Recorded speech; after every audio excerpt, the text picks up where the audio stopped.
मेरा दिमाग में चलते रहोगे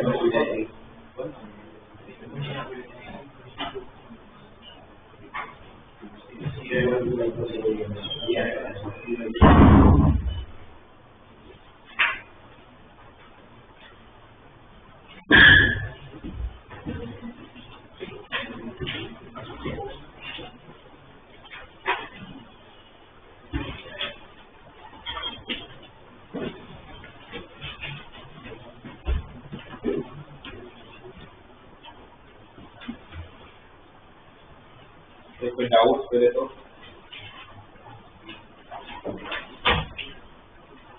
पहले कोई डाउट तो पहले बता दो डाउट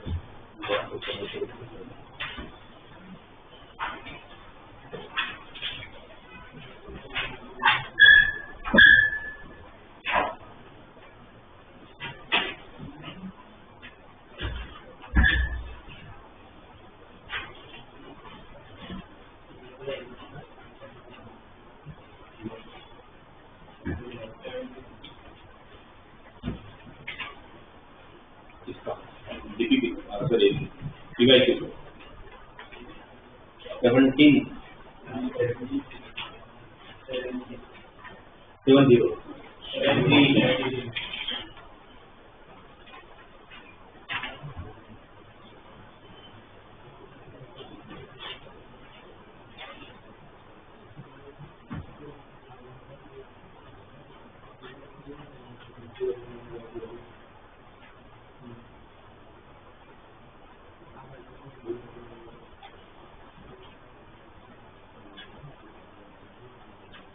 जो वाला क्वेश्चन है लेटेस्ट सर्कल सीनियर कॉम्प्लेक्स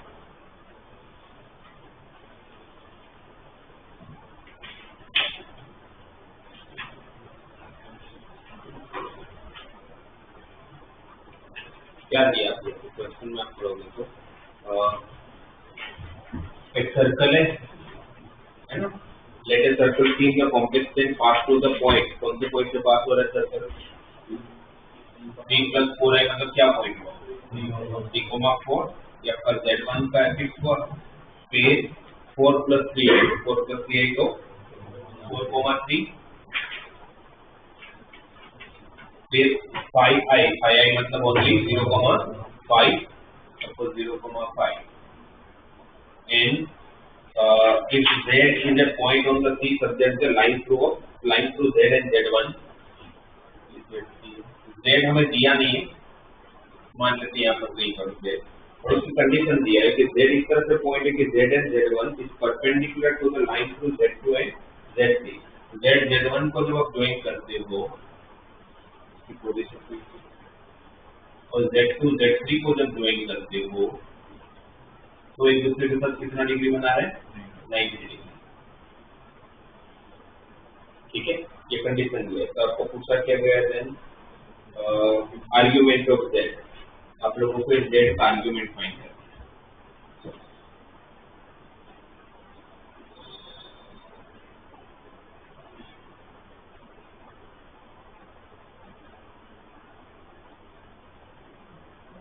ठीक है Z का कोऑर्डिनेट नहीं पता तो काम करते इसको नाम दे देते हैं x, y तो कितने अननोन है आपके पास दो अननोन को सोल्व करना तो मेरे पास मिनिमम 2 रिलेशन तो चाहिए दो रिलेशन जो एक रिलेशन कहाँ से मिलेगा जिन बोथ साइड में 90 degree it means product of slopes equal to minus तो वहां से एक रिलेशन आपको मिलेगा y - 4 upon x - 3 into 3 - 5 - 2 upon 4 - 0 is 4 equal to -1 correct ये 2 to the 4 इसको क्रॉस मल्टीप्लाई कर लूंगा तो y - 4 equal to twice of x - 3 means 2x - y -2 equal to 0 -6 + 4 तो -4 है ये रिलेशन हुआ बट इस रिलेशन को काम नहीं करने का और एक रिलेशन चाहिए होगा तो दूसरा रिलेशन कैसे फाइंड करें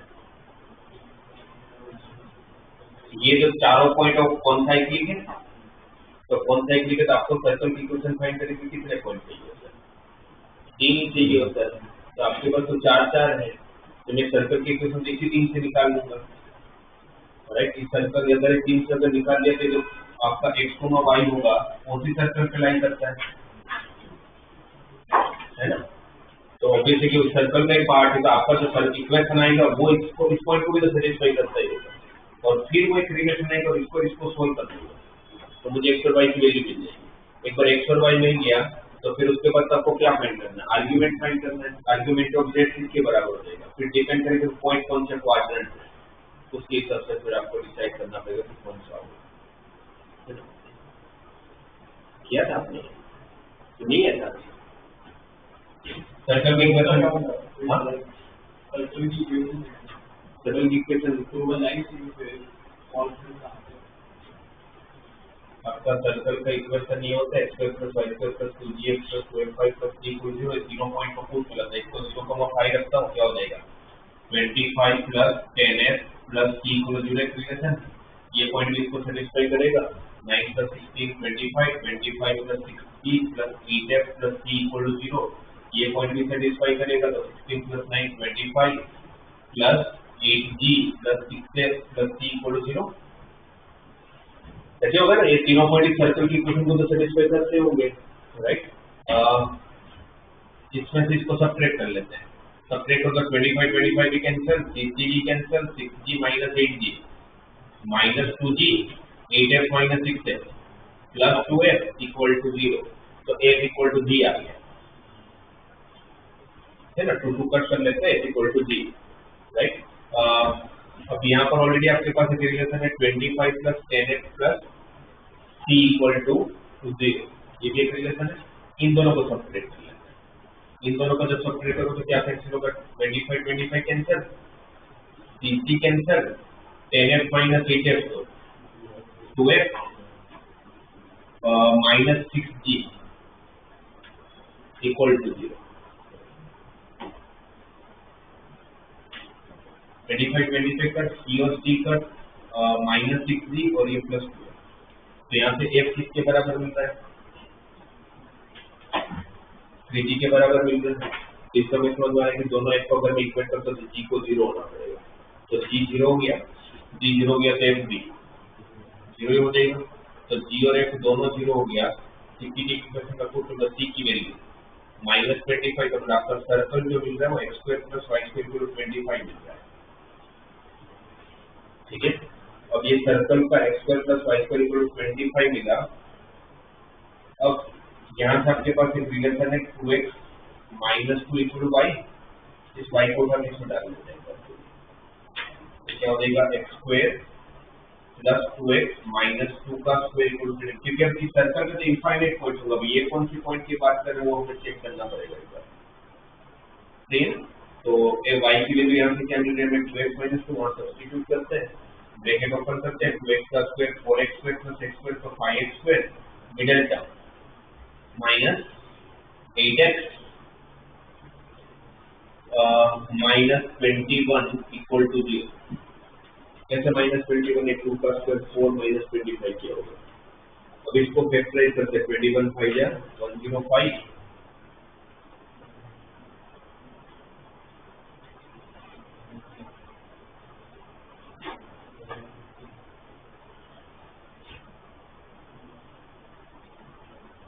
-15 जा कर लेते हैं, -15x + 7x -21 = 0।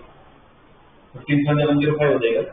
तो आपके दो फैक्टर कौन सा है, 5x + 7 and x - 3। तो x = -7/5 और x = 3। x को अगर मैंने 3 रखा यहाँ पर तो 6 - 2 4, तो y = 4 आ जाएगा। और अगर x को अगर -7/5 रखा, तो x को -1/5 रखोगे तो क्या हो जाएगा, y = -14/5 - 2, तो -24/5, तो y = -24/5। क्योंकि दो पॉसिबल पॉइंट्स आ रहे हैं, एक फर्स्ट क्वाड्रेंट में है और एक थर्ड क्वाड्रेंट में। कौन सा फर्स्ट क्वाड्रेंट में होगा, 3,4 वाला। अगर फर्स्ट क्वाड्रेंट में 3,4 है तो उसका आर्गुमेंट तो कैसे निकालते हैं, फर्स्ट क्वाड्रेंट का तो tan थीटा = डायरेक्टली y/x। तो अगर ये पॉइंट होगा तो आपका थीटा क्या हो जाएगा, tan इनवर्स ऑफ 4/3। ठीक, ये पॉसिबिलिटी हो सकती है मेरे आंसर की, tan इनवर्स ऑफ 4/3 जो ऑप्शन नहीं है। तो फिर ये दूसरा वाला एक बार चेक कर लेते हैं। ये कौन सा क्वाड्रेंट है? थर्ड। दोनों नेगेटिव है, -1/5 और -24/5। थर्ड क्वाड्रेंट में थीटा मिलता ही नहीं है। थर्ड क्वाड्रेंट में पहले कौन मिलता है? अल्फा। टेन अल्फा क्या होता है? mod y by mod x। mod y by mod x तो 24/7 5 कट हो जाएगा। अल्फा क्या आएगा? टेन इनवर्स हो 24/7, बट ये अल्फा आया तो थर्ड क्वाड्रेंट का थीटा आ गई, तो थीटा किसके बराबर होता है? पाई प्लस अल्फा या तो फिर माइनस पाई प्लस अल्फा। तो माइनस पाई प्लस अल्फा में फॉर्म में दिया हुआ दिया।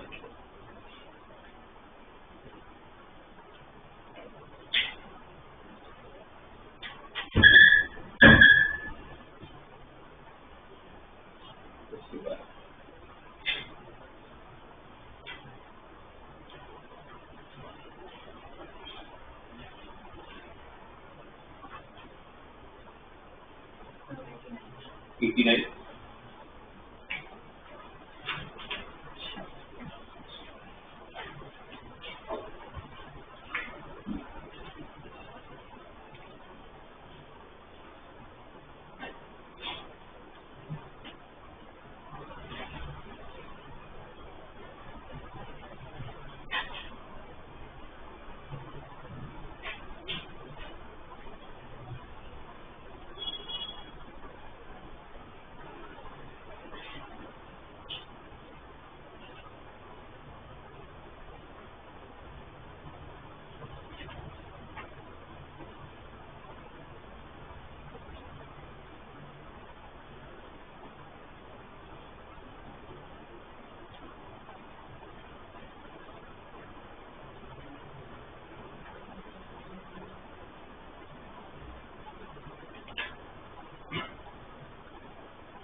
किसी ने चेक करना होगा z0 के ऊपर -3 है या समझ नहीं आ रहा है।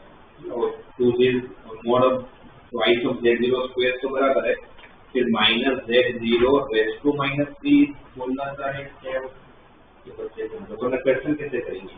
आपको क्या बोला है क्वेश्चन में, लेट द मिनिमम वैल्यू, इसकी मिनिमम वैल्यू फाइंड करनी है। आप भी देखो ना, अगर मिनिमम वैल्यू अगर आपको फाइंड करनी किसकी फाइंड करनी है, mod z square plus mod of z minus 3 square plus mod of z minus 6 square, इसकी मिनिमम वैल्यू फाइंड करनी है। z हमें पता नहीं है तो क्या लेंगे, तो z नहीं पता है तो x प्लस iy। आप अगर यहाँ पर x प्लस iy रखोगे तो उसका mod क्या हो जाएगा, root of x square plus y square उसका square, x square plus y square, फिर यहाँ पर x minus iy x plus iy रखोगे तो रियल पार्ट कौन होगा, x माइनस 3 और इमेजिनरी पार्ट में y, तो उसका मोड क्या हो जाएगा, root of x minus 3 square plus y square, root हट जाएगा स्क्वायर है। यहाँ पर x प्लस iy रखोगे तो imaginary real part x imaginary part, तो उसका mod root of x square plus y minus 6 का स्क्वायर, स्क्वायर है तो रूट हट जाएगा। इस पूरे में x स्क्वायर कितनी बार दिख रहा है आपको, 3 बार, y स्क्वायर कितनी बार दिख रहा है, 3 बार। बाकी आप मिडिल टर्म अगर चेक करोगे तो यहाँ पर मिडिल टर्म -6x, यहाँ पर मिडिल टर्म -12 बाई कांस्टेंट कहाँ पर दिखेगा 9, और यहाँ पर 36, 9 प्लस 36 45, सब में से क्या कॉमन 3, क्या रहेगा आंसर,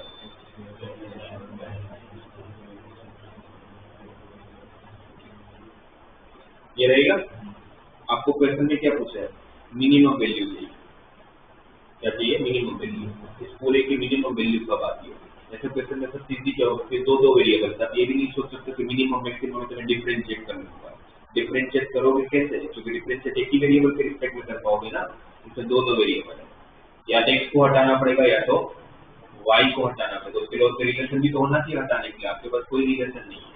तो थोड़ा सा दिमाग लगाएंगे, थोड़ा सा कॉमन सेंस यूज करेंगे। भाई ये पूरा का पूरा क्वाड्रेटिक इक्वेशन का फॉर्म में दिया हुआ है, x का भी क्वाड्रेटिक है और y का भी क्वाड्रेटिक, इसका मैं समझ मानना चाहिए कि अगर इसकी मिनिमम वैल्यू फाइंड करनी है और मैं डिफरेंशिएट नहीं कर पा रहा हूँ या am ग्रेटर देन gm कुछ नहीं लग रहा है, और क्वाड्रेटिक इक्वेशन से इसको परफेक्ट स्क्वायर बना लो, क्योंकि परफेक्ट स्क्वायर की स्क्वायर जैसे ही बना तो पता नहीं किसी का स्क्वायर नेगेटिव नहीं हो सकता, तो हम इसको क्या करेंगे, परफेक्ट स्क्वायर बनाएंगे। परफेक्ट स्क्वायर बनाने के लिए किसको साथ में लोगे, x स्क्वायर और -2x, तो उसको परफेक्ट स्क्वायर बनाने के लिए कितना ऐड करना पड़ेगा, x स्क्वायर माइनस 2x में क्या ऐड करोगे, परफेक्ट स्क्वायर होने का +1 ना, x square minus 2x plus 1 क्या बनेगा, x माइनस 1 का होल स्क्वायर, y स्क्वायर को किसके साथ लोगे,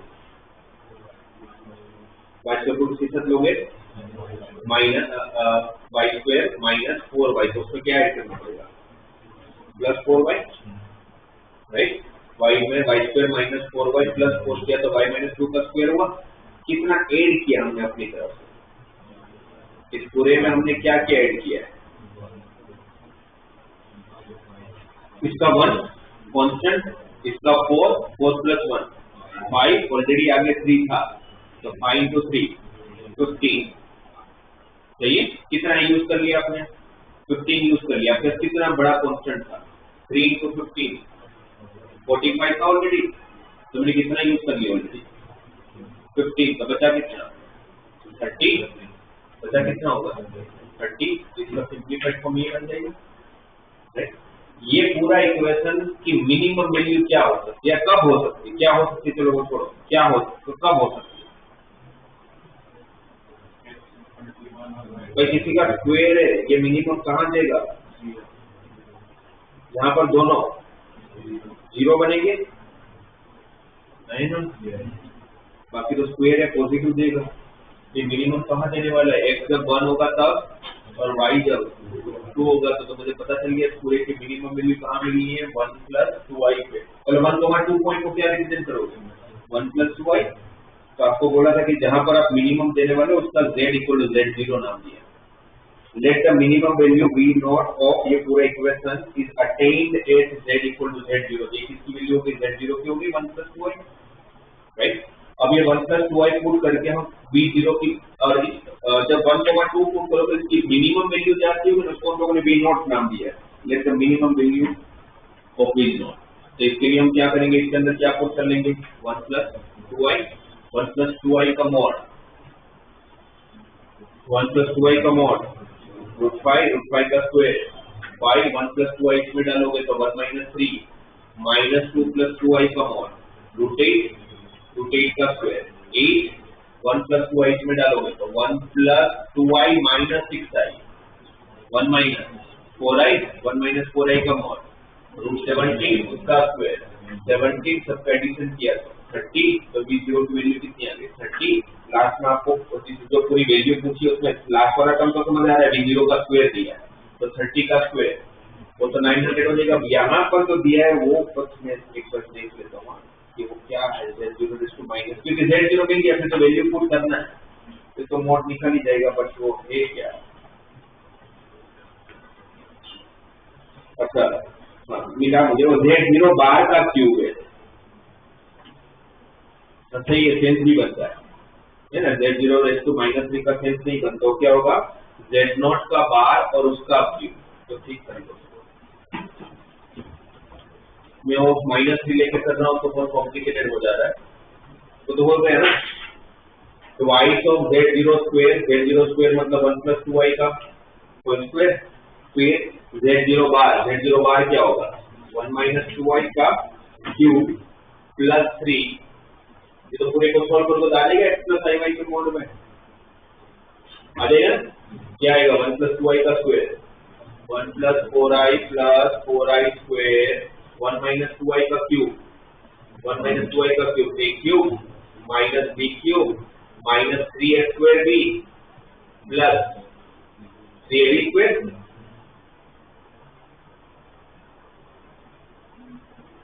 करेक्ट है ना। a माइनस b का क्यूब क्या होता है a cube minus b cube minus 3 into a square b plus 3 into ab square और प्लस 3 अलग से दी, सारे कांस्टेंट साथ में ले लो, आई स्क्वायर की वैल्यू -1 तो ये -4 प्लस 1 -3 इंटू 2 -6 और कहाँ लिख रहा है यहाँ पर आई स्क्वायर -12 1 -12 -11, अच्छा माइनस प्लस 11 प्लस 3, अब कौन आई वाला इमेजिनरी पार्ट 8i, अच्छा आई क्यूब को क्या लिखोगे माइनस आई, तो वो minus plus 8i minus 6i, 2i आगे ऑलरेडी माइनस है तो 2i, तो 11 प्लस 3 14 माइनस 6 8 प्लस 6i का होल स्क्वायर, 8,6 का मॉड 100 का स्क्वायर रूट 10 का स्क्वायर वापस 100, ये 100 ये 900 ऑलरेडी था, ये 0 का स्क्वायर तो 900 प्लस 100 तो 1000 तो दिया। ऐसे में क्वाड्रेटिक लिखा तो परफेक्ट स्क्वायर बना लो, मिनिमम वैल्यू मिल जाएगा।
the area of the polygon or vertices are the non-real roots of the equation.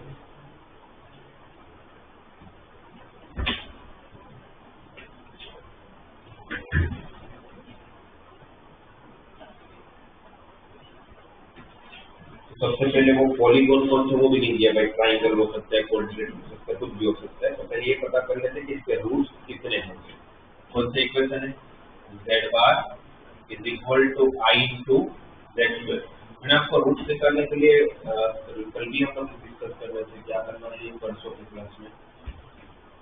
इसके रूट्स फाइंड करना है तो एक तो है z equal x plus i y रखते हैं, और दूसरा ये कौन से फॉर्म में कन्वर्ट कर लेते हैं, यूलर फॉर्म। तो z बार को क्या लिखोगे? e raise to minus i theta, और z स्क्वायर को अच्छा यहाँ पर z बार का मॉड भी होगा into i into mod z का square into e raise to 2i theta. z का Euler form mod z into e raise to i theta ना, इसका स्क्वायर। और z का आर्गुमेंट को थीटा लिया तो z बार का argument e raise to minus i theta, correct. z bar का मॉड और z का मॉड सेम होगा, ठीक है। इन सबको अगर उस तरफ शिफ्ट किया जाए तो क्या होगा? 0 equal to i into mod z का square into e raise to 2i theta minus mod z upon e raise to i theta equal to 0 minus i theta को नीचे ले लियो। क्या कॉमन है इन दोनों में? क्या कॉमन है? मॉड z एलसीएम लोगे तो i into e raise to 3i theta minus 1 equal to 0, e raise to i theta से 0 के साथ मल्टीप्लाई होगा, एलसीएम के पास तो कुछ फर्क नहीं पड़ेगा, ये ठीक है। तो पहला चेक रूट क्या मिला आपको? Mod z equal to 0। तो मुझे एक पॉइंट तो मिल गया जिससे मेरा पॉलीगॉन बनना है, उसका एक वर्टेक्स मुझे पता है 0,0। दूसरे के लिए इसको 0 होना पड़ेगा। e raise to 3i theta को क्या लिखोगे? cos 3 theta plus i sin 3 theta equal to 1, तो 0 होने के लिए माइनस 1 को शिफ्ट किया, ये ठीक है। i इस तरफ जाएगा तो 1 बाय i, नीचे हम लोग नॉर्मली i रखते नहीं है तो i से डिवाइड होगा, multiply i upon i square minus i, real part compare with real part in imaginary compare with imaginary part. तो क्या मिल रहा है? cos 3 थीटा इक्वल टू 0 और and sin 3 theta equal to minus cos 0 और sin minus 1 ये कहाँ पर होता है? ए पे, बी पे, सी पे या डी पे? cos 0 और sin माइनस 1 कहाँ होता है? डी पे। और आपको सर्कल कितनी बार घूमना है? 3 बार। सर्कल कितनी बार घूमना है? 3 बार। तो जब 3 बार घूमोगे तो सबसे पहला आपके सॉल्यूशन कौन कौन से होंगे? यहाँ पर पहला सॉल्यूशन 3π/2 270। फिर वापस आओगे तो जब वापस आओगे तो 3π/2 में 2π वापस ऐड कर लूंगा तो कितना हो जाएगा? 7π/2। फिर और एक बार सर्कल घूमोगे तो और एक 2π ऐड कर लेता हूँ, तो 2π ऐड करोगे तो 11π/2। और ये सारी वैल्यू किसकी है? 3 थीटा की वैल्यू है। आपको वैल्यू किसकी चाहिए होती है? तो ठीक है, डायरेक्टली 3 थीटा भी रख सकते हैं। आपका 3 थीटा इक्वल 3π/2 7π/2 एंड 11π/2 एंगल आ गए। हमारा एक सॉल्यूशन, अच्छा मतलब कितने सॉल्यूशन आए टोटल? 4। तो 4 एक ही रहा ना, और 3 वहां पर, तो टोटल कितने सॉल्यूशन है? 4 सॉल्यूशन होगा तो कौन सा पॉलीगॉन बनेगा? क्वाड्रिलेटरल। उस क्वाड्रिलेटरल का एरिया चाहिए, क्वाड्रिलेटरल का एरिया है। तो क्वाड्रिलेटरल के 4 पॉइंट पता कर लेते हैं। एक से 0 को मतलब दूसरा पॉइंट कौन सा होगा? दूसरा पॉइंट कौन सा होगा? आप लोगों को 4 ये पता करिए कि भाई मेरे पास 4 पॉइंट मिलने वाले, मुझे एक पॉइंट मेरा 0,0 है, मुझे बीसीडी पता करना है, राइट। और z क्या लिया हमने? Mod z into e raise to power i theta,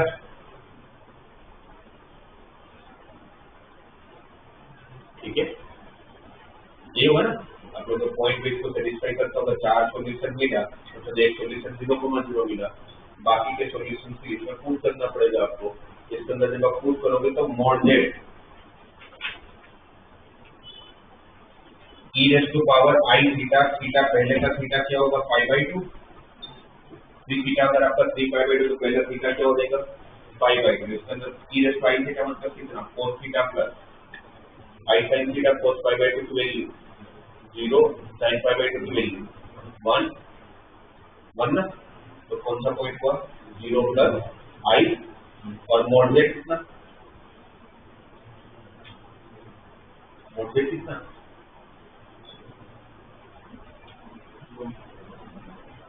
अच्छा यहाँ पर सॉरी मैंने यहाँ पर एक चीज मिस्टेक की है, मॉड जेड क्योंकि मॉड जेड तो लिखने भूल गया, यहाँ से कॉमन क्या लिया मॉड जेड लिया, तो मॉड जेड कॉमन लिया तो मॉड जेड बचा भी तो होगा,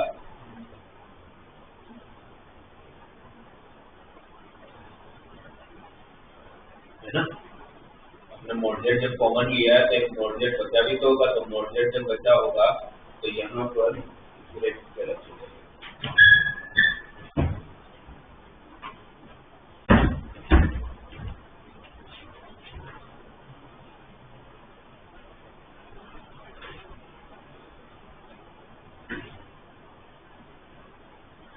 एक तो मॉड जेड 0 हो गया, फिर यहाँ पर कंपेयर करो तो i into mod z into e raise to 3i theta minus 1 equal to 0, तो mod z e raise to 3i theta equal to 1 upon i into mod z, नीचे i नहीं होना चाहिए तो क्या करोगे i से डिवाइड करो मल्टीप्लाई, तो e raise to 3i theta equal to क्या होगा minus i by mod z, correct. अब यहाँ पर रखेंगे cos 3 theta plus i sin 3 theta is equal to minus i by mod z. अब जब इसको कंपेयर करेंगे, इसको जब कंपेयर करेंगे तो रियल पार्ट सामने है ही नहीं, रियल पार्ट सामने है ही नहीं, तो cos 3 थीटा किसके बराबर 0 के बराबर, और इमेजिनरी पार्ट को इक्वेट करोगे तो sin 3 थीटा किसके बराबर माइनस 1 अपॉन मॉड जेड।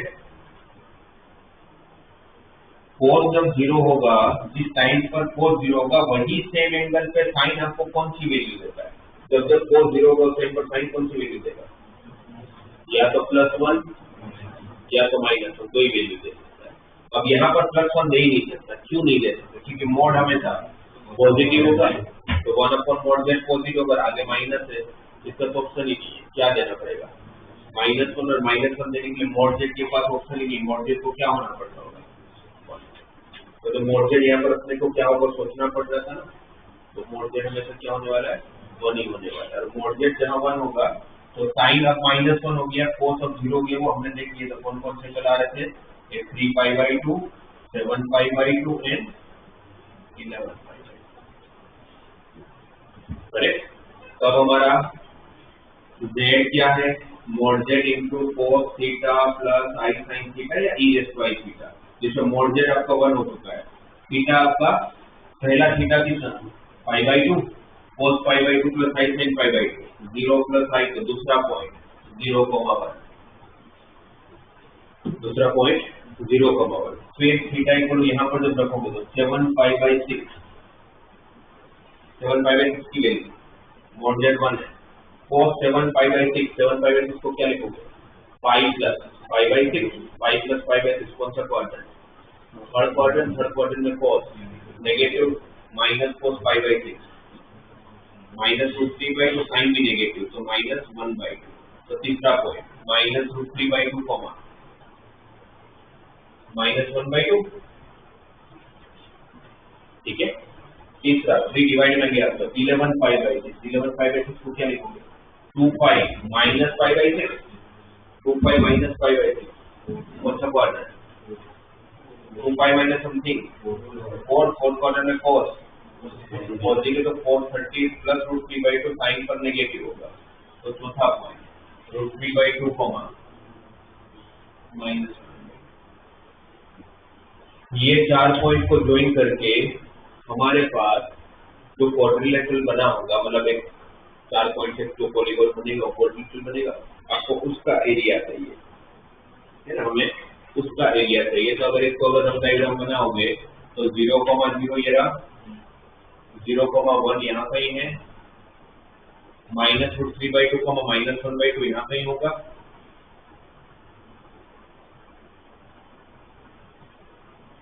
और इस तरफ होगा आपका √3/2 -1/2।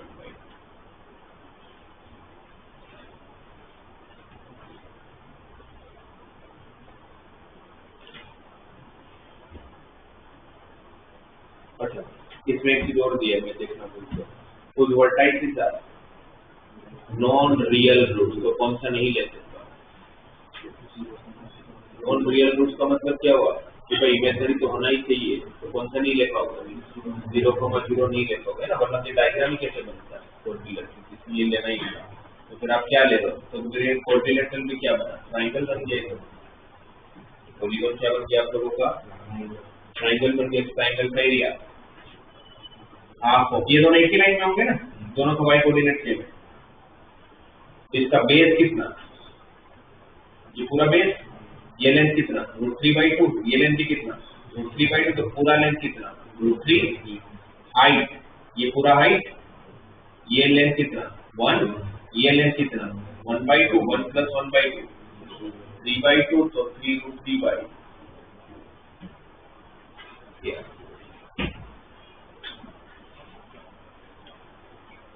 तो ये नहीं लेना है पॉइंट। तो ये हम ऑलरेडी सीपी को डिस्कस कर रहे हैं सर।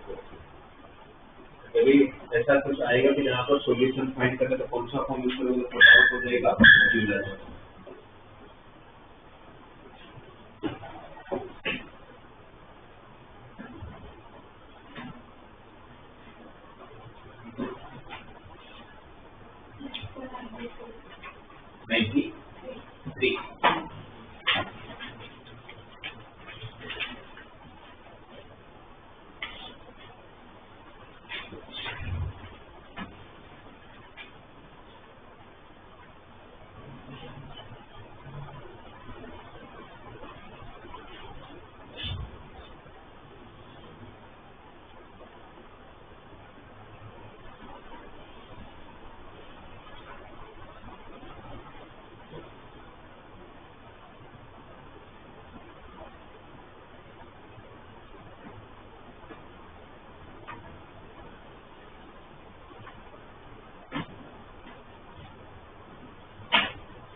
93।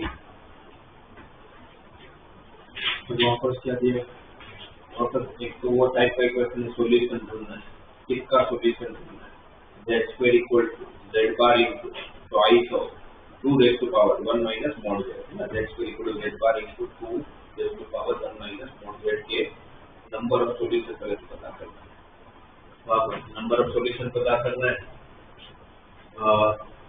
यूलर फॉर्म में यूज कर लेते हैं। अगर मैंने एक चीज ये किया तो ज्यादा सेंस था नहीं, क्योंकि वापस करने की वजह से 2 रेज़ टू पावर था ना 1 माइनस मॉड z, तो क्या लिख सकते हैं इसको 2 raise to 1 upon 2 raise to मॉड z, तो 2 रेज़ टू मॉड z को मैंने सामने मल्टीप्लाई कर दिया। z का Euler form mod z into e raise to i theta, तो उसका square mod z square into e raise to 2i theta. z bar का मोड और z का मोड तो सेम ही होता है, z बार का argument minus theta into 2 sine. ठीक है, मैंने मोड z को डायरेक्टली कैंसिल कर दिया, तो वैसे कैंसिल नहीं कर सकता, बट इसमें कर सकता हूँ, क्योंकि मोड z कैंसिल कब नहीं होता, जब मुझे पता होता, मैंने पता नहीं होता कि वो जीरो है या नहीं, पर मुझे पता है कि वो जीरो नहीं है। कैसे पता, क्योंकि क्वेश्चन में दिया है कि z आपका a प्लस ib है and b is not equal to 0, तो 0,0 तो होने से रहा, राइट। इससे मैंने मोड z को डायरेक्टली कैंसिल कर दिया। तो क्या बचा मेरे पास, ये e raise to minus i theta 1 upon e raise to i theta cross multiply हुआ e raise to 3i theta. Mod z एक बार कट हो चुका था, तो यहाँ पर आपके पास और एक मोड z बचा होगा, तो फिर 1 खत्म नहीं लिखा नहीं है, ठीक है, अभी लिख देता हूँ। ये मोड z बचा होगा, एक कैंसिल हो गया।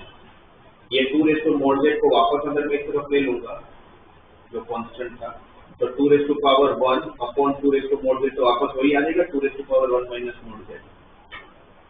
ठीक है, ये मोड z को मैं इस तरफ ले लूंगा, तो 2 raise to power 1 minus mod z upon mod z। e raise to 3i theta को क्या लिखोगे, cos 3 theta plus i sin 3 theta, correct. इसको जब इसके साथ कंपेयर करोगे, पूरा का पूरा वैल्यू कैसा है, रियल, इमेजिनरी पार्ट नहीं, तो sin 3 थीटा इक्वल टू 0, और जब sin 3 थीटा 0 होगा तो उस टाइम पर cos 3 थीटा को क्या होना पड़ेगा, या तो 1 या तो माइनस, या तो 1 या तो माइनस 1। ये एक्सपोनेंशियल टर्म बोलते हैं इसको, 2 रेज़ टू x को। Exponential term is always positive, ऐसा क्यों, a रेज़ टू x हमेशा पॉजिटिव क्यों होता है, मेरे सेट का जन्म कहाँ से हुआ, एक्सपोनेंशियल आया कहाँ से दुनिया में, लॉग में से। लॉग और एक्सपोनेंशियल के बीच में क्या रिलेशन, लॉग और एक्सपोनेंशियल के बीच में क्या रिलेशन, ये कंसेप्ट भी log a of x equal to y, तो log हटेगा तो x को क्या लिखोगे, a रेज़ टू y, तो log में से एक्सपोनेंशियल है, और log का जो डोमेन है वो यहाँ पर रेंज है, log का जो रेंज है वो यहाँ पर डोमेन है। ऐसा कहाँ होता है, एक फंक्शन का डोमेन दूसरे फंक्शन का रेंज, तो एक फंक्शन का रेंज दूसरे फंक्शन का डोमेन, डोमेन रेंज इंटरचेंज कहाँ होते हैं, 10,000 बार तो मैं आपको बोल ही चुका हूँ। ऐसे तो तभी होता है जब एक दूसरे के इनवर्स फंक्शन हो, भाई कोई भी फंक्शन और इनवर्स होगा तभी तो डोमेन का रेंज बनेगा, रेंज का डोमेन बनेगा। sin 30 डिग्री इक्वल टू 1/2 होता है, अभी डोमेन कौन है 30, रेंज कौन है 1/2, साइन दूसरी तरफ गया तो क्या होके जाएगा इनवर्स। तब डोमेन कौन 30, सॉरी डोमेन कौन 1/2, रेंज कौन 30, तो डोमेन रेंज बन गया। रेंज क्यों बना, बिकॉज एक दूसरे के इनवर्स है। तो कभी भी डोमेन रेंज और रेंज डोमेन इंटरचेंज तभी होता है जब एक दूसरे के इनवर्स होते हैं। लॉग का डोमेन हमेशा कैसी वैल्यू होता है, पॉजिटिव, तो फिर एक्सपोनेंशियल का रेंज भी ऐसी है, तो एक्स को तो हमें तो पॉजिटिव ही होना पड़ेगा। इसलिए हम बोल सकते हैं कि एक्सपोनेंशियल फंक्शन कभी भी नेगेटिव नहीं होता है, और ये बहुत बार डिस्कस हो चुका है। मैं एक ही बात कितनी बार बोलता हूँ, तो यहाँ पर मुझे पता है कि ये वैल्यू कभी भी नेगेटिव नहीं होगा, बिकॉज एक्सपोनेंशियल है। किसी का मॉड कभी नेगेटिव हो ही नहीं सकते, कोई डिस्टेंस है। ये पूरी वैल्यू हमेशा पॉजिटिव होगी। अब फोर्स के पास दो ऑप्शन है, या तो +1 या तो -1, या तो +1 या तो -1। ठीक है, -1 हो नहीं सकता, तो ऑप्शन क्या बचा, इसको +1 ही होना पड़ेगा। इसको +1 होने के लिए 2⁻1 माइनस mod z को किसके बराबर होना पड़ेगा, mod z के बराबर होना पड़ेगा। ये जैसे दिख रहा है कि 2⁻1 minus mod z equal to mod z कहाँ पर होगा, mod z की कौन सी वैल्यू के लिए होगा, 1 के लिए होगा, क्योंकि mod z को 1 रखोगे तो 1 माइनस 1 0 समथिंग रेस टू 0 1 हो जाएगा। तो ये चीज कब भी होगा तो mod z 1 होता होगा, तो mod z 1 पता चल गया। sin 0 और cos 1 ऐसा कहाँ होता है इसी पूरे यूनिट सर्कल में, a पे b पे c पे या d पे, a पे cos 1 sin 0, यहाँ पर कौन कौन से एंगल होते हैं, 3 बार आपको सर्कल घूमना है, 0 2 पाई 4 पाई 6 पाई, तो theta equal to 0 2 pi by 3 4 pi by 3 और 2 पाई। आपके सॉल्यूशन z इक्वल टू हमने क्या लिया था, mod z 1 आ चुका है, cos 0 plus i sin 0, cos 0 की वैल्यू 1। दूसरा mod z into cos 2 pi by 3 plus i sin 2 pi by 3, cos 2 pi by 3 की वैल्यू 2 पाई बाई 3 कौन से क्वाड्रेंट में है, 2 पाई बाई 3 कौन से क्वाड्रेंट में है, सेकंड क्वाड्रेंट मतलब i minus pi by 3, second quadrant में cos negative but sin positive, तो cos 60 माइनस 1/2, पर सेकंड क्वाड्रेंट में माइनस होगा, sin प्लस होगा, तो वो आया -1/2 प्लस i√3/2। फिर आया 4 pi by 3, pi plus pi by 3, तब थर्ड क्वाड्रेंट में आ गए दोनों नेगेटिव, 2 पाई तो वापस वही जगह पर पहुंचेगा जहां ही आता, तो वापस वही सेम सॉल्यूशन मिलेगा। ये चार सॉल्यूशन मिला, 3 ही मानो ना, 2 सही किए, 3 सॉल्यूशन मिले। अब क्या बोला आपको, अब आपको इसमें से कैसा z चाहिए जिसके लिए z⁻n इक्वल टू z+1/n हो जाए और उसके लिए n की सबसे लीस्ट वैल्यू चाहिए। इसके लिए तो z और z+1 कभी भी सेम नहीं हो सकता, क्योंकि z अगर 1 है उसमें अगर +1 कर लो तो 2 हो जाएगा, तो कभी भी सेम नहीं, ये तो हटाइए, ये दो ऑप्शन बचे, राइट। अब क्या बोलना है एक तरफ कि -1/2 प्लस i√3/2 का पावर n, और इसमें अगर +1 ऐड करूंगा तो 1/2 प्लस i√3/2 का पावर n, n की कौन सी वैल्यू के लिए सेम हो सकता है, ये कुछ है मिला। और सीधी बात है कि मैं n की वैल्यू इसमें पुट करके 1 के लिए तो सेम नहीं है दिख रहा है, 2 के लिए तो फिर भी चलो चेक कर लोगे स्क्वायर बेस करके, पर 3 4 5 6 तो फिर तो बहुत लेंथी हो जाएगा, पावर आया तो किस में कन्वर्ट कर लेना, पोलर फॉर्म में, और डिमोवर्स यूज करना चाहिए, इसका polar form cos 2 pi by 3 plus i sin 2 pi by 3 से तो आया था, इसका पोलर फॉर्म। अब ये 2 पाई बाई 3 निकल तो 1 ऐड किया तो +1/2 आ गया, जो पहले सेकंड क्वाड्रेंट में हुआ करते तब वो कौन से क्वाड्रेंट में आ गया, फर्स्ट,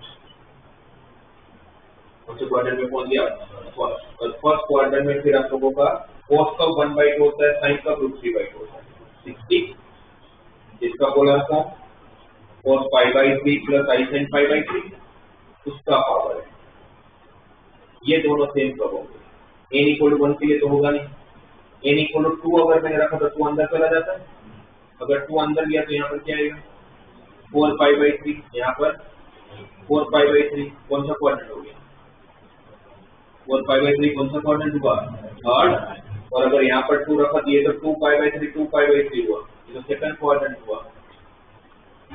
तो सेकंड क्वाड्रेंट और थर्ड क्वाड्रेंट में cos तो चलो नेगेटिव नेगेटिव ही देगा, बट यहाँ पर सेकंड क्वाड्रेंट में sin पॉजिटिव देगा, बट थर्ड क्वाड्रेंट में sin नेगेटिव, तो 2 के लिए दोनों सेम नहीं। अब 3 रख के देखो, 3 रखोगे तो 3 cut cos 2 pi plus i sin 2 पाई, सही है, 3 यहाँ रखा तो cos pi plus i sin pi, sin 2 पाई और sin पाई तो 0 देगा, बट cos 2 पाई 1 होता है, cos पाई -1 होता है, तो वापस सेम नहीं है। फिर 4 रखोगे तो भी सेम नहीं है, 5 रखोगे तो भी सेम नहीं है, डायरेक्टली 6 से सेम आएगा। वो मैं पुट करके चेक कर तो समझ आ रहा है कि 6 पे डायरेक्टली 6 पे इसलिए सेम आएगा क्योंकि वापस आपको इस जगह पर आना पड़ेगा, और यहाँ पर अगर 6 रखोगे आप तो यहाँ पर 4 पे आएगा, 4 पाई यही पहुंच जाएगा, cos 4 पाई की वैल्यू 1, sin 4 पाई की वैल्यू 0, राइट। यहाँ पर भी अगर 6 रखो तो 6 पाई बाई 3 तो cos 2 पाई sin 2 पाई भी 0 और cos 2 पाई भी आपको वापस वही पहुंचाएगा। तो इस वैल्यू पे वो दोनों वापस से होंगे। तो लीस्ट वैल्यू जब वो पहली बार चेंज होगा तो n इक्वल टू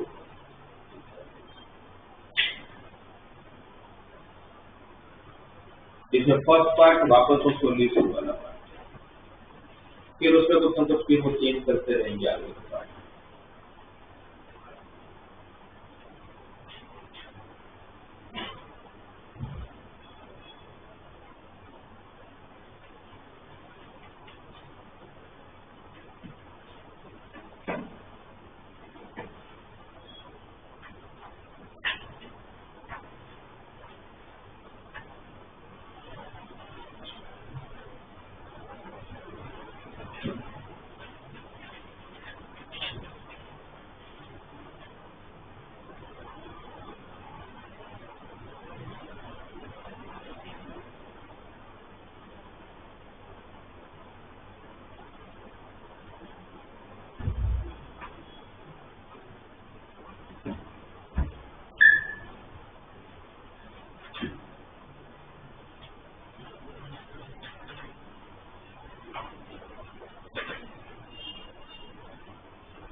ये क्वेश्चन हमारा लास्ट क्लास में जब 26 के क्वेश्चन डिस्कस कर रहे थे लास्ट क्लास में, ये क्वेश्चन हो गया था 26 का 23rd जनवरी का 61 का क्वेश्चन बताना करोगे। Let s equal to z mod of 2z minus 3 times 1 plus I between 3 to 7 be a set of complex number। आपको पूछा गया then minimum of z belongs to s mod of z plus 1 by 2 of 5 plus 3i की value कितनी है। तो basically आपको सबसे पहले इसके सॉल्यूशन पता करना है, उसमें से वो z लेना है जिसके लिए इसकी वैल्यू मिनिमम हो जाए। z किसको बिलोंग करता है, s को बिलोंग करता है। ठीक है, ये बहुत बात की बात है, पहले इसको इंटरप्रेट करके क्या बताना चाह रहे हो बुझना पड़ेगा किसका लोग करते हैं। सबसे पहले काम क्या करना है, तो किसका लोग करते हैं वो ढूंढने के लिए सबसे पहला काम क्या करना है,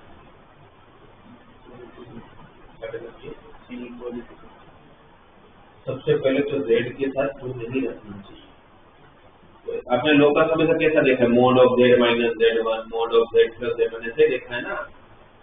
तो स्टैंडर्ड फॉर्म के लिए z के साथ मुझे कोएफिशिएंट नहीं चाहिए, राइट। तो पहला काम क्या करूंगा, z के साथ का कोएफिशिएंट 2 जो है उसको हटाऊंगा। अब वो 2 जब हटाऊंगा तो 2 से डिवाइड ही कर लेता हूँ, तो क्या हो जाएगा यही 3/2 less than equal to mod of z minus 3/2 into 1 plus I less than equal to 7/2। किसका लोग करते हैं अब ये पूरा स्टेटमेंट। अच्छा, आप इनइक्वालिटी का तो ग्राफ नहीं बना सकते, तो ग्राफ किसका बना सकते हैं, क्या दे रहा है पहले इतना पार्ट बताओ फिर ये बताना किसका है। ये क्या है, सर्कल। सर्कल का centre mod of z minus z0 equal to r क्या है, सर्कल पे सर्कल का सेंटर क्या है 3/2 कोमा 3/2। इसका रेडियस कितना है, mode of z minus z0 equal r, तो रेडियस कितना है 3/2। आपका सेंटर के दोनों कोऑर्डिनेट और रेडियस सेम है, ऐसा कहाँ होता है, जब वो दोनों एक्सिस को टच करता है, जब वो दोनों एक्सिस को टच करता है। तो भाई मेरे पास एक सर्कल है जिसका सेंटर 3/2 कोमा 3/2 और रेडियस भी 3/2। अब इसकी बात करते हैं, इसका भी सेंटर 3/2 कोमा 3/2 रेडियस, इसका कि दोनों कॉन्सेंट्रिक सर्कल है, सेंटर सेम है। तो मुझे क्या है, तो भाई कॉन्सेंट्रिक सर्कल से एक का रेडियस 3/2 है, दूसरे का रेडियस 7/2 है, तो 7/2 तो ऑब्वियसली मेरा सर्कल ऐसा कुछ होगा। इसके बाहर होगा ना, इसका रेडियस 7/2। ओके, अब आपको कौन से सेट ऑफ पॉइंट की बात कर रहे हैं? इस सर्कल के अंदर, इस सर्कल के बाहर, इन दोनों के बीच में। ये आपका जो जेड पार्ट कर रहा हूं, ये जेड की बात। इसके अंदर कितने जेड होंगे? इनफाइनाइट, इसके अंदर इनफाइनाइट जेड। अच्छा, सर्कल लेना, ये इक्वल टू ये। और इस सर्कल के ऊपर के पॉइंट भी चलेगा, इस सर्कल के ऊपर के भी पॉइंट चलेगा और इनके बीच में भी पॉइंट चलेगा। अब उसमें से आपको एक ऐसा पॉइंट चाहिए, उस इनफाइनाइट पॉइंट में से आपको एक ऐसा पॉइंट चाहिए जिसके लिए मिनिमम देगा। मॉड क्या करता है? क्या करता है? डिस्टेंस देता है। ये किस के बीच में डिस्टेंस की बात कर रहे हैं? मॉड ऑफ, जब डिस्टेंस देते हैं तो मॉड में कैसे लिखते हैं? Mod of z1 plus z2 लिखते हैं, mod of z1 minus z2 लिखते हैं। माइनस z2 दो पॉइंट के बीच में डिस्टेंस लिखना है तो कॉम्प्लेक्स में कैसे लिखते हैं? Mod of. उसी तरह से अगर इसको लिखूंगा तो क्या हो जाएगा? Mod of z minus of -5/2 -3/2। तो आपको इनफाइनाइट z में से ऐसा z चाहिए जिसका इस पॉइंट से मिनिमम डिस्टेंस। करेक्ट? सही है। तो ये पॉइंट कहाँ, ये पता कर लेते हैं।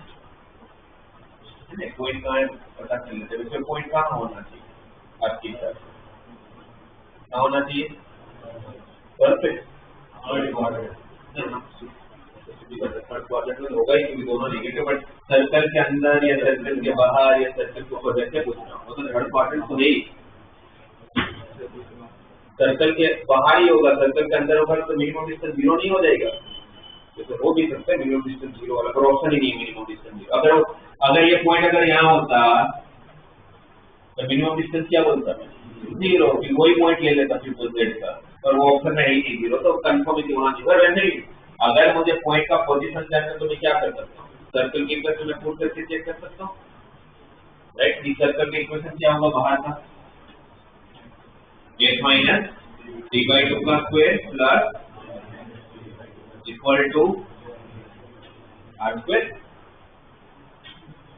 अब ये पॉइंट पुट करता हूँ, -5/2 -3/2 -5/2 -3/2 -8/2 -8/2 -4 का स्क्वायर 16 -3/2 -3/2 -6/2 -3 का स्क्वायर 9 -49/4 16 + 9 25 -49/4 पॉजिटिव ही आएगा। अगर पॉइंट रखने पर आपका आंसर पॉजिटिव है तब कहाँ हो? सर्कल के बाहर यहाँ कहीं हो। सही है, यहाँ पर कहीं हो। क्या है कोऑर्डिनेट? -5/2 -3/2। आपको कौन सा डिस्टेंस चाहिए? कौन सा डिस्टेंस मिनिमम डिस्टेंस होता है? Perpendicular distance. और कभी भी किसी कर्व पे परपेंडिकुलर डिस्टेंस फाइंड करें तो कौन देता है परपेंडिकुलर डिस्टेंस? उसका नॉर्मल। कौन देता है? जो नॉर्मल देता है।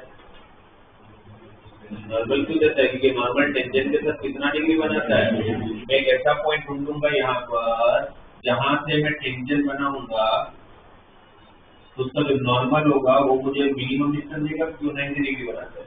और सर्कल की अच्छी बात क्या है कि सारे नॉर्मल कहाँ से पास होते हैं? सेंटर से पास होते हैं। तो ये जो नॉर्मल होता है वो कहीं से पास होता है। और जेड कहाँ कहाँ पर है? अंदर है और इसके ऊपर भी तो है, इक्वल टू भी तो है। तो मुझे कंफर्म है कि भाई अगर इसके ऊपर भी रहना और मिनिमम डिस्टेंस है तो यही पॉइंट होगा। सही है, राइट। अब वो पॉइंट ये डिस्टेंस निकालना है, तो ठीक है ना। यहाँ से लेके यहाँ तक का डिस्टेंस निकाल लेता हूँ, उसमें से रेडियस माइनस कर लूंगा। रेडियस मुझे पता है 7/2, तो -5/2 -3/2 और 3/2 को 3/2 के बीच में डिस्टेंस अभी निकालते हैं। 25 है, यही रखा था ना इसमें। कितना था? 25 का स्क्वायर रूट। मतलब डिस्टेंस फॉर्मूला में रूट भी तो होता है, तो कितना आ जाएगा? ये पूरा 5 आ जाएगा। और उस 5 में से 7/2 माइनस कर लेते हैं, तो 5 to the 10 minus 7 by 2 3 by 2 option है 2 5 by 2 3 by 2 and 1 by 2 3 by 2। तो अपन क्या किया भाई सर सीखा तो इसका लोकस बना लिया भाई क्या रिप्रेजेंट कर रहा है कोऑर्डिनेट जियोमेट्री में और फिर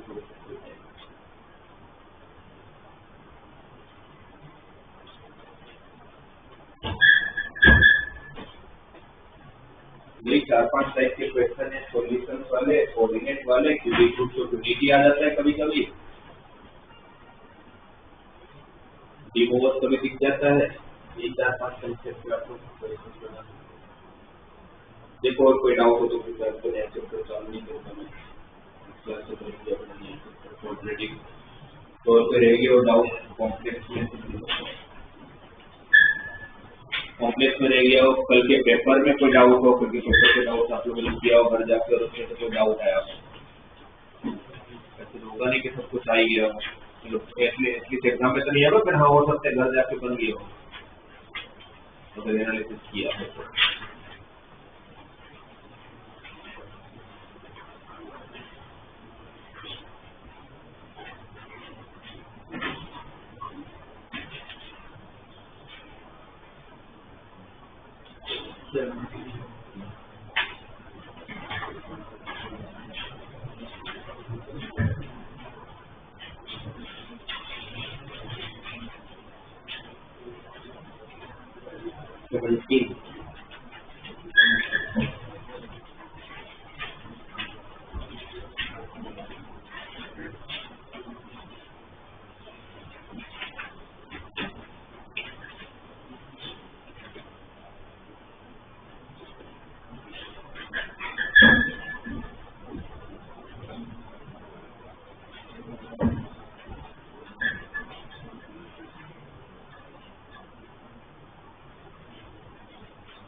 सेवनटीन क्वेश्चन में सबसे पहले आपको क्या दिया let the domain of the function with interval m n मतलब पहला सेंटेंस से हमें ये पता चलता है कि मैं आगे क्वेश्चन रीड करने के समझने का मतलब कब है जब मैं इसका डोमेन निकालूं तो कोई मतलब ही नहीं है डोमेन निकालना है लोग का डोमेन निकालना है लोग के डोमेन के हिसाब से सबसे पहले इस वैल्यू को क्या होना पड़ेगा लोग सिर्फ और सिर्फ किसके लिए एग्जिस्ट करता है किसके लिए एग्जिस्ट करता है पॉजिटिव वैल्यू के लिए तो सबसे पहले तो हमें ये पता है कि भाई 9x minus x square minus 13 को क्या होना है ग्रेटर देन इक्वल टू 0 भी नहीं हो सकता लोग 0 डज नॉट एग्जिस्ट राइट अच्छा आदत नहीं है स्क्वायर को नेगेटिव में देखने की माइनस से मल्टीप्लाई कर लेता हूँ इनइक्वालिटी चेंज जिसके दो फैक्टर कोई भी नहीं हो रहा है राइट बट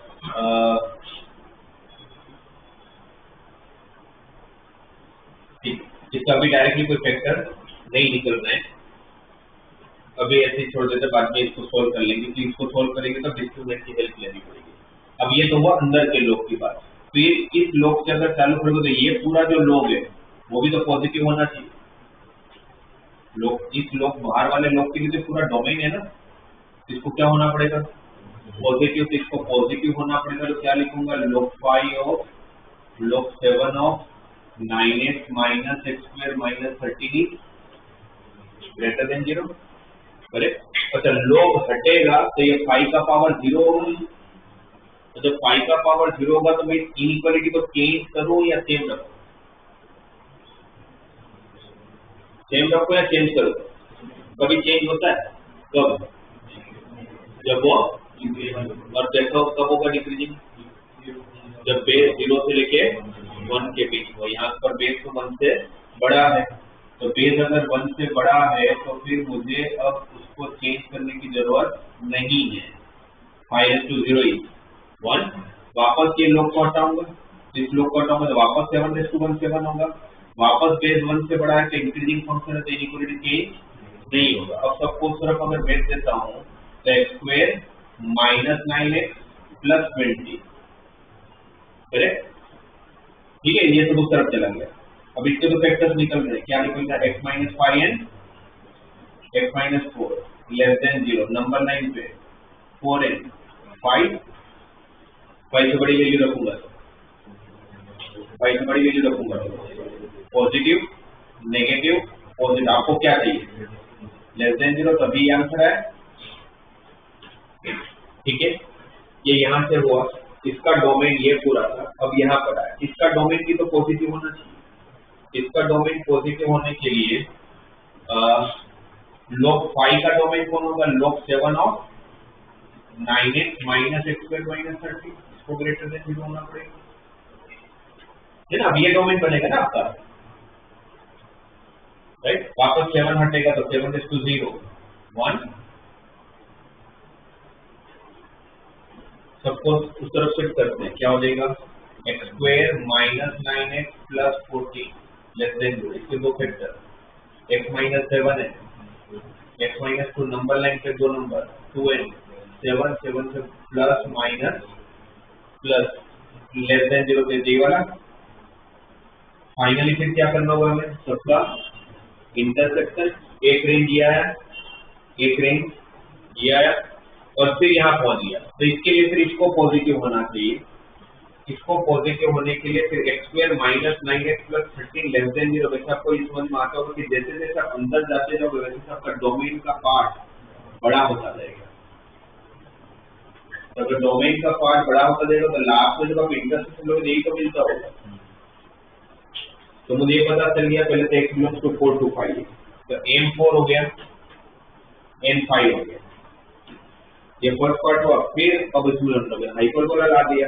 हाइपरबोला के लिए क्या बोल रहे हैं कि let the hyperbola x square by s square minus y square by d square equal to 1, x square by s square minus, ये कौन सा हाइपरबोला है? ट्रांसवर्स और कंजुगेट, ट्रांसवर्स क्योंकि इक्वल टू 1 है।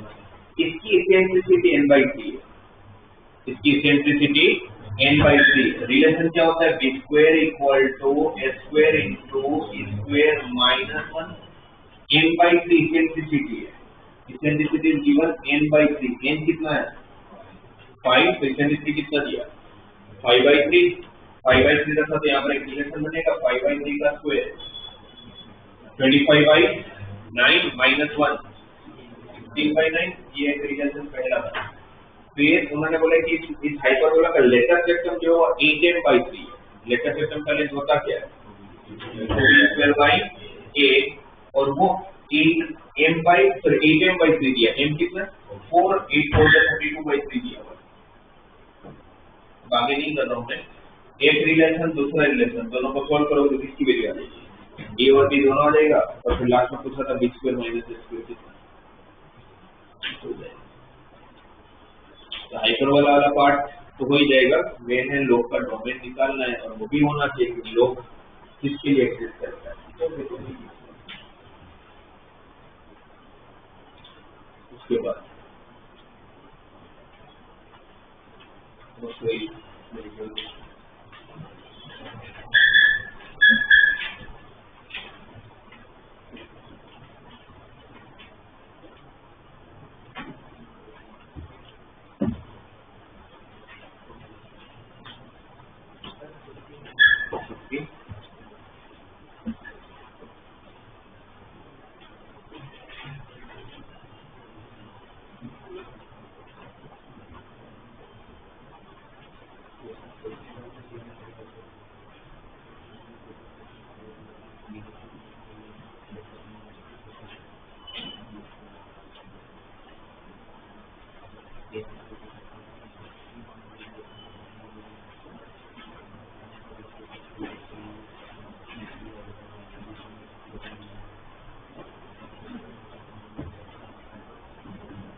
में let the ellipse x square by 144 plus y square by 169 equal to 1 and hyperbola is given x square by 16 minus y square by lambda square equal to minus 1.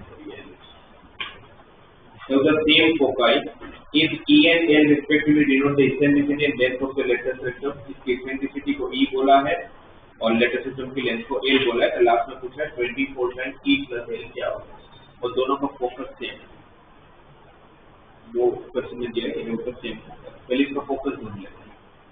इसका focus अगर आप पता करोगे कौन सा ellipse है, हॉरिजॉन्टल वर्टिकल, कौन सा वर्टिकल, क्योंकि बी की वैल्यू ए से बड़ी, तो relation between A B and E A square equal to B square into 1 minus square, A square कितना, B square equal to 1 minus square, तो square equal to 1 minus 144 by LCM लूंगा तो 35 by 169, तो E equal to 5 by 30, correct. Focus vertical ellipse का focus, vertical ellipse का focus 0, P और 0, minus B। अच्छा ये कौन सा हाइपरबोला है, कंजुगेट, इसलिए तो दोनों किससे, ये वर्टिकल और कंजुगेट और सॉरी फोकस सेम हो सकते हैं, है ना। तो इसका फोकस 0, PE, B कितना 30, B स्क्वायर 169, तो 0,5 और 0, -5, ये इनके भी फोकस। ट्रांसवर्स हाइपरबोला के फोकस होते क्या, ट्रांसवर्स हाइपरबोला के फोकस, ये transverse hyperbola, sorry conjugate hyperbola है, कंजुगेट हाइपरबोला के फोकस इस केस में 0, लैम्डा ई 0, माइनस लैम्डा, वो लैम्डा ई किसके बराबर आ चुका है 5, कैसे 5, क्योंकि दोनों का फोकस सेम दिया हुआ है, तो हमें पता चलिए कि लैम्डा ई किसके बराबर है 5 के बराबर, लैम्डा ई किसके बराबर है 5, और रिलेशन क्या होता है हमारे पास ए बी और ई के बीच में, कंजुगेट हाइपरबोला अगर होगा तो A square is equal to B square into, मतलब बी की जगह पर लैम्डा, सॉरी पहले वैल्यू ठीक है, ए स्क्वायर कितना 16, b square lambda square into square minus 1, bracket open करोगे तो लैम्डा स्क्वायर स्क्वायर 25, पाई का स्क्वायर 25 माइनस लैम्डा स्क्वायर, तो लैम्डा स्क्वायर की वैल्यू 9 ना 25 में 16 करूंगा, लैम्डा स्क्वायर कितना आ गया 9, अब लैम्डा स्क्वायर अगर 9 आ गया तो मेरा ए स्क्वायर कितना है, तो ठीक है ना, लैम्डा स्क्वायर 9 है तो लैम्डा की वैल्यू 3, लैम्डा को 3 रखा तो ई की वैल्यू 5/3, तो ई तो मिल गया, अब क्या चाहिए ए बी और लेटेस्ट स्पेक्ट्रम का लेंथ क्या होता है, ट्रांसफर कंजुगेट हाइपरबोला, तो A square by B, A square कितना 16, बी कितना, बी मतलब लैम्डा, लैम्डा कितना 3, तो 32/3, यहाँ पर 24 इंटू ई कितना था 5/3 प्लस 32/3, तो 35/3, 24 इंटू 35/3,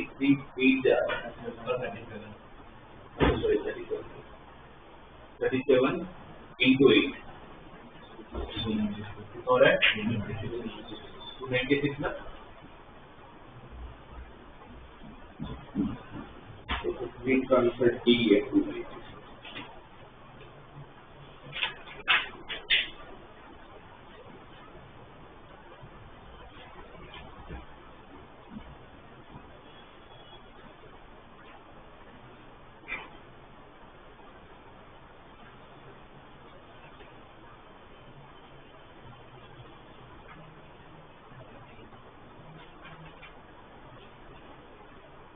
इसमें एक दो क्वेश्चन तो वही आ गए, 26 वाली आ गए, इंटीजर टाइप होता है ना, लास्ट क्लास में डिस्कस कर वही है, कौन सा पेज 13,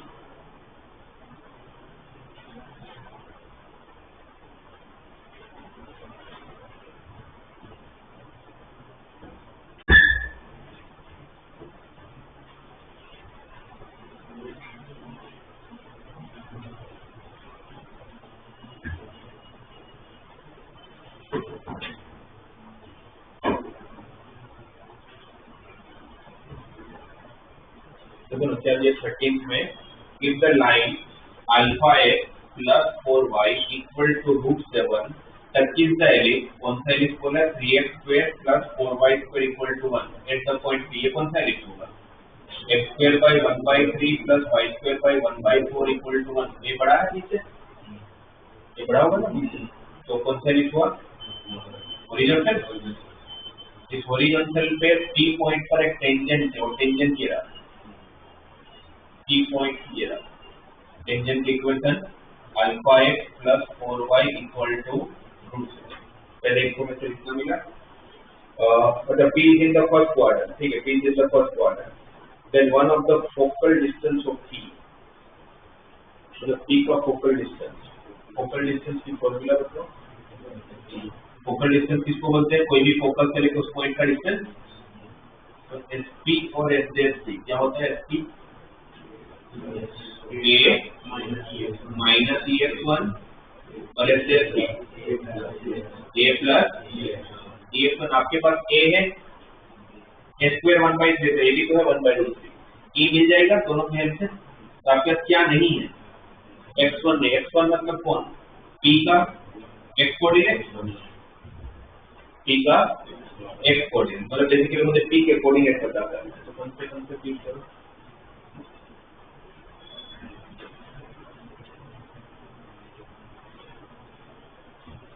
P का X कोऑर्डिनेट पता करना है, जिस पॉइंट पर टेंजेंट बना रहा हूँ पॉइंट का कोऑर्डिनेट चाहिए, तो जहाँ से टेंजेंट बना तो उस पॉइंट को बोलते क्या है, पॉइंट ऑफ कांटेक्ट। क्या होता है इसका पॉइंट ऑफ कांटेक्ट, इसका पॉइंट ऑफ कांटेक्ट ये सूत्र आपके मुंह पे प्रॉपर्टी अगर नहीं है तो चलो प्लस और minus s square m by c minus plus b square by c,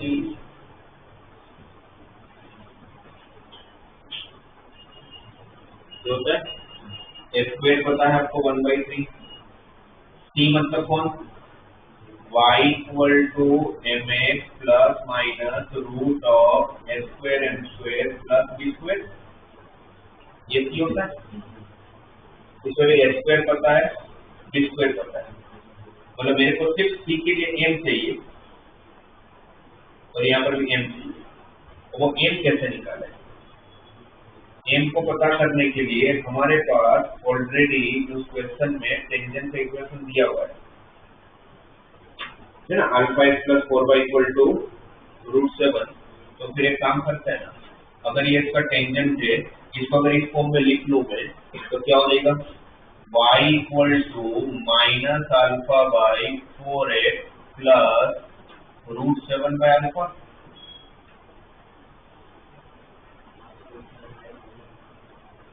तो सॉरी √7/4 अल्फा, √7/4, तब इसकी की वैल्यू कौन होगी,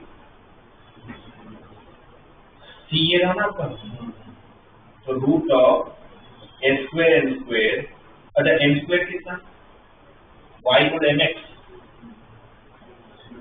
अल्फा स्क्वायर बाई 60, तो s स्क्वायर इंटू अल्फा स्क्वायर बाई 6, अच्छा s स्क्वायर की वैल्यू भी रख देता हूँ, कितना s square 1/3 plus b square 1/4 equal to √7 root हटाने के लिए squaring on both the side, m कौन है मेरा माइनस अल्फा बाई 4, तो a भी तो मेरे पास मिसिंग था, c मुझे मिल गया, c मेरा √7/4 है, c मेरा √7/4 है, s स्क्वायर b स्क्वायर मुझे पता है, मेरे पास सिर्फ क्या नहीं है m नहीं है, वो m के लिए मुझे कौन चाहिए अल्फा, अल्फा के लिए रिलेशन है रूट हटाने के लिए स्क्वायरिंग ऑन और द पार्ट, तो क्या हो जाएगा alpha square by 48 equal to 7/16 minus 1/4, LCM 16 ना, क्या हो जाएगा यहाँ पर 3/16, 48 हमने मल्टीप्लाई किया तो alpha square equal to 9, alpha equal to 3, m equal to minus 3/4,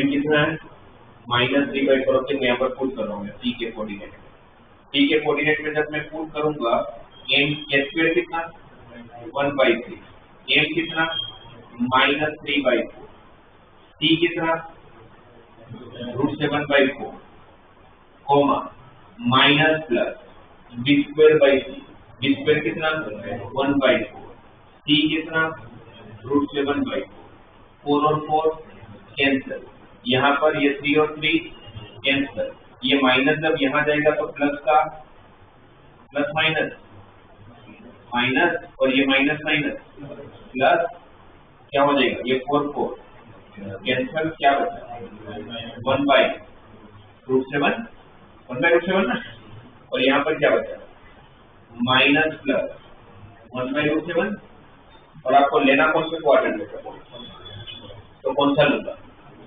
इसका प्लस के साथ मैच हो रहा है, तो 1/√7 को तो आपके पास x1 मतलब ये मिसिंग था, तो आपका SP a कितना 1/√3, e कितना, ये निकाला नहीं है, निकाल लेंगे ना, a² इक्वल टू b² नहीं sorry b² equal to a² into 1 minus e², तो e² इक्वल टू 1 माइनस 3/4, तो 1/4, तो e इक्वल टू 1/2, और x1 कितना है 1/√7, तो एक फोकल लेंथ ये आ रहा है 1/√3 माइनस 1/2√7, जो ऑप्शन में नहीं है, s डेश की a प्लस x1, तो 1/√3 प्लस 1/2√7 पहला ही ऑप्शन है, तो ये तो अगर आपको ये सब याद है तो बोला है प्रॉपर्टीज को वैसे भी ध्यान